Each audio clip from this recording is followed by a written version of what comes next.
সোমবাৰে ডিব্ৰুগড়ত উপস্থিত হ'ব কেন্দ্ৰীয় মন্ত্ৰী সৰ্বানন্দ সোণোৱাল। প্ৰাৰ্থিত্ব লাভৰ পাছত প্ৰথমবাৰলৈ ডিব্ৰুগড়ত পদাৰ্পণ কৰিব কেন্দ্ৰীয় মন্ত্ৰীগৰাকীয়ে। সোণোৱালৰ আগমনক লৈ দলীয় কৰ্মীৰ উৎসাহ ব্যাপক দেখিবলৈ পোৱা গৈছে।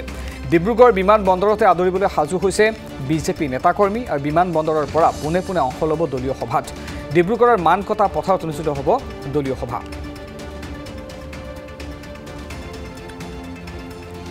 লোকসভা নিৰ্বাচনৰ বাবে টিকট লাভ কৰাৰ পাছত প্ৰথমবাৰলৈ ডিব্ৰুগড়ত সোমবাৰে উপস্থিত হ'ব কেন্দ্ৰীয় মন্ত্ৰী সৰ্বানন্দ সোণোৱাল।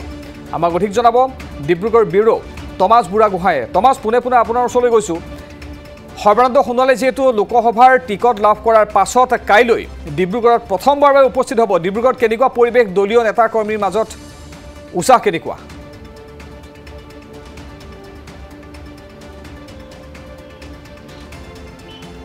নিশ্চয় চাওক নিৰূপল, প্ৰাৰ্থিত্ব লাভ কৰাৰ পিছত প্ৰথমবাৰলৈ যিহেতু ডিব্ৰুগড়ত সৰ্বানন্দ সোণোৱাল তেখেত আহিব আৰু তেখেতক আদৰিবলৈ সাজু হৈছে ডিব্ৰুগড় যি বিজেপিৰ নেতাকৰ্মীসকল। আৰু অকল ডিব্ৰুগড় বিজেপিৰ নেতাকৰ্মীসকল বুলি ক'লেই ভুল হ'ব, কাৰণ সৰ্বানন্দ সোণোৱালক যি সৰ্বসাধাৰণ লোকেও যথেষ্ট সৰ্বানন্দ সোণোৱালক ভাল পায়। তেখেতৰ যি সৰল ব্যক্তিত্ব বা তেখেতৰ যিখিনি কৰ্মৰাজি, তাৰ ফলত তেখেতে সৰ্বসাধাৰণৰ মাজত যিহেতু সোমাই আছে, তেখেতক সৰ্বসাধাৰণ লোকেও আদৰিবলৈ সাজু হৈছে। আৰু বৰ্তমান যিহেতু দলীয় যিসকল নেতাকৰ্মী আছে, এতিয়া তেওঁলোকে প্ৰস্তুতি প্ৰায় সম্পূৰ্ণ কৰিয়েই তুলিছে। কাইলৈ যেতিয়া পুৱা ভাগত তেখেত আহি মোহনবাৰী বিমানবন্দৰত উপস্থিত হ'বহি। প্ৰথমে মোহনবাৰী বিমানবন্দৰৰ পৰা তেখেতক আদৰি অনা হ'ব।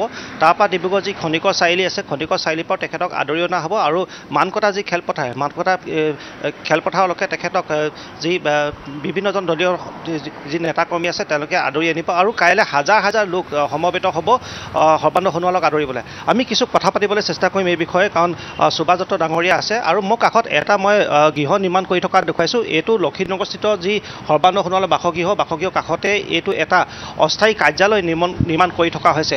আৰু বৰ্তমান সময়ত যিহেতু সৰ্বানন্দ সোণোৱাল কাইলৈ আহি পাবহি আৰু আজিৰ দিনটোলৈকে সমগ্ৰ আমি যদি ডিব্ৰুগড় এই পথছোৱা চাওঁ, যি পথছোৱাত তেখেত আহিব, প্ৰায় 20 পৰা 25,000 ইয়াত যি বিজেপিৰ দলীয় পতাকা ইয়াত লগাই থোৱা হৈছে। আমি এই বিষয়ে কিছু কথা পাতিবলৈ চেষ্টা কৰিম। সুভাষ দত্ত ডাঙৰীয়া যিহেতু আমাৰ লগত আছে, যিহেতু প্ৰাৰ্থিত্ব লাভ কৰাৰ পিছত সৰ্বানন্দ সোণোৱাল কাইলৈ প্ৰথমবাৰলৈ ডিব্ৰুগড় আহিব। এতিয়া তেখেতক আদৰণি জনাবলৈ আমি দেখিছোঁ যে প্ৰস্তুতি প্ৰায় সম্পূৰ্ণ হৈছে। কেনেকুৱা কি থাকিব কথা? অহাকালিলৈ তেখেতে ডিব্ৰুগড় বিমানবন্দৰত 12:55 অৱতৰণ কৰিব। তেখেতে ভিস্তাৰা এয়াৰলাইন যোগেদি দিল্লীৰ পৰা ইয়ালৈকে আহিব আৰু তেখেতক আদৰিবৰ কাৰণে ভাৰতীয় জনতা পাৰ্টি, অসম গণ পৰিষদ দুয়োটা দলেই ইয়াতে ব্যাপক প্ৰস্তুতি আমি চলাইছোঁ।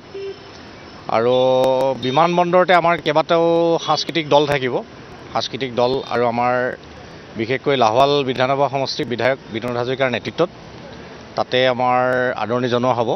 চাবুৱা বিধানসভা সমষ্টিৰ বিধায়ক পুনাকন বৰুৱাও তাতে থাকিব। তাৰপিছতে তেখেতে বিমানবন্দৰৰ পৰা মানকটা ফিল্ড অভিমুখে আহিব আৰু আমাৰ যিটো খনিকৰ চাৰিআলি আছে, খনিকৰ চাৰিআলিৰ পৰা তেখেতে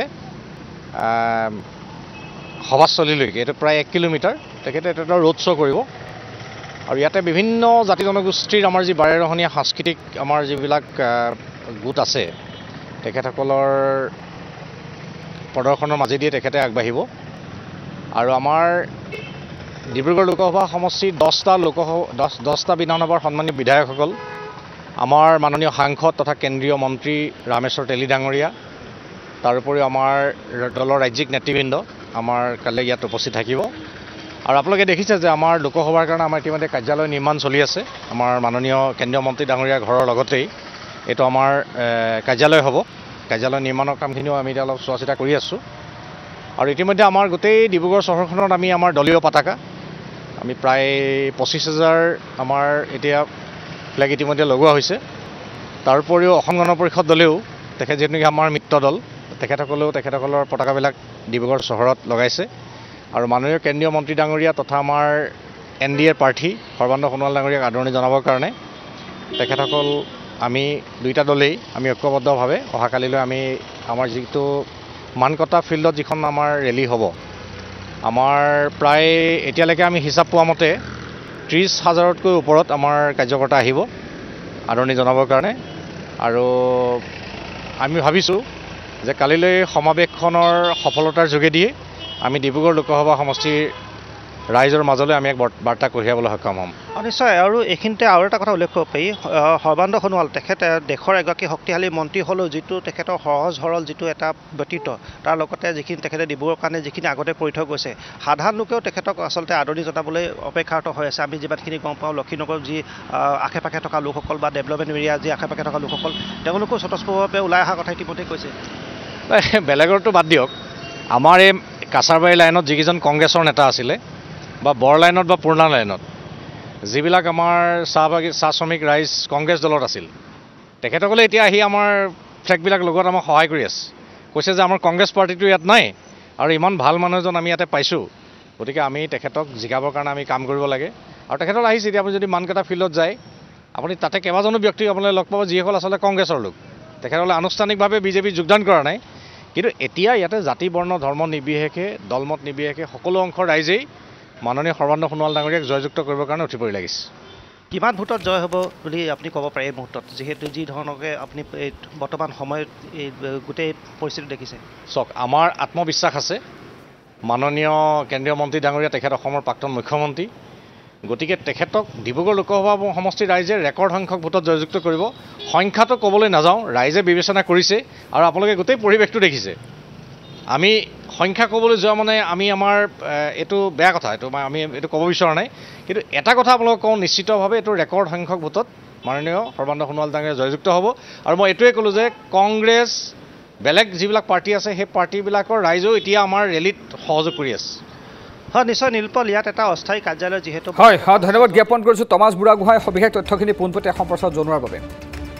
কাইলৈ কেন্দ্ৰীয় মন্ত্ৰী সৰ্বানন্দ সোণোৱাল উপস্থিত হ'ব ডিব্ৰুগড়ত লোকসভাৰ টিকট লাভ কৰাৰ পাছত, আৰু এই ধৰণে এতিয়া দেখিবলৈ পোৱা গৈছে বিজেপি নেতাকৰ্মীৰ মাজত উৎসাহ ডিব্ৰুগড়ত।